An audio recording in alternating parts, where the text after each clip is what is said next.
இன்றைக்கி நம்ம க்ரீமியான tomato pasta எப்படி பண்ணலான்னு பார்க்கலாமா? இது ரொம்ப டேஸ்ட்டாக இருக்குது. முக்கியமாக குழந்தைங்களுக்கு ரொம்ப ரொம்ப பிடிக்கும்.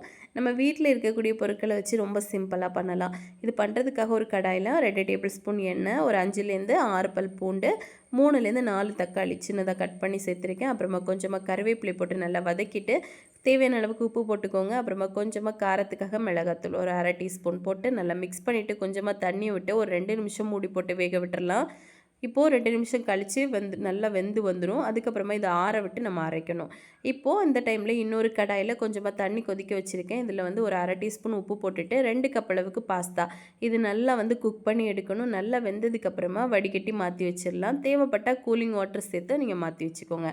இப்போ இன்னொரு பவுல் எடுத்துகிட்டு ஒரு 10லேருந்து 15 முந்திரி, பாதாம் ஒரு 15 இதில் நல்ல ஹாட் வாட்டர் சேர்த்து ஒரு 2 நிமிஷம் ஊற விடுங்க. அதுக்கப்புறமா நம்ம பாதாமில் இருக்கக்கூடிய தோடையெல்லாம் ரிமூவ் பண்ணிடலாம். ரிமூவ் பண்ணிவிட்டு இப்போ இதை ஒரு மிக்ஸி ஜாரில் சேர்த்து கொஞ்சமாக தண்ணியும் விட்டு நல்லா பேஸ்ட்டாக அரைச்சி எடுக்கணும். இது நல்ல ஒரு பாலாக கெட்டியான ஒரு கன்சிஸ்டன்சிக்கு வரும். இதுதான் நம்ம ஃப்ரெஷ் க்ரீமுக்கு பதிலாக ஆட் பண்ண போகிறது.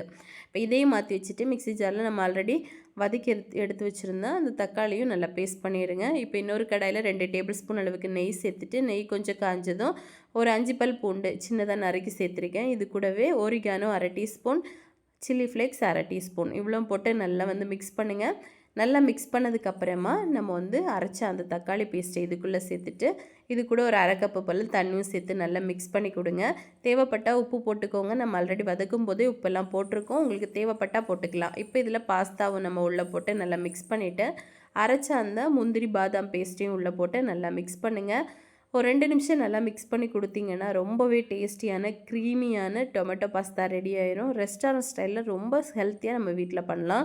ஸோ கண்டிப்பாக பண்ணி பார்த்துட்டு எப்படி இருந்துச்சுன்னு கமெண்ட் பண்ணுங்கள். நம்ம சேனலையும் சப்ஸ்கிரைப் பண்ணி சப்போர்ட் பண்ணுங்கள். தேங்க்யூ.